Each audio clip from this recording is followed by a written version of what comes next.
Hi everyone, I'm Tom Barron from Proximity Learning and this is Canvas in a Minute.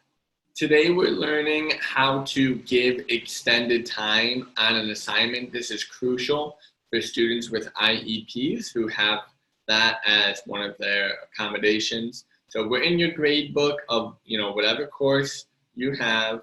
So you want to look for the student that needs extended time.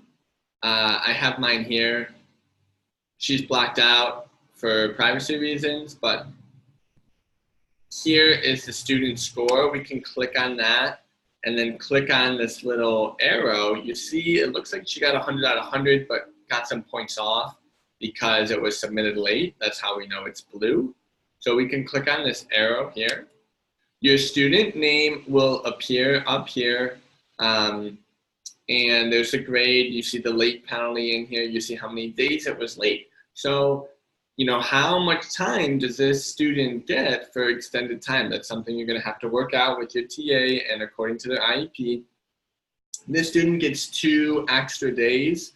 So late, it was late 1.5 days. I'm going to put in 0 because they get an extra 2 days there.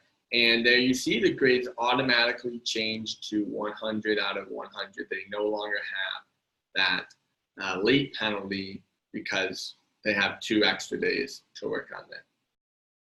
All right, thanks for watching today. I'll see you next time. Bye-bye.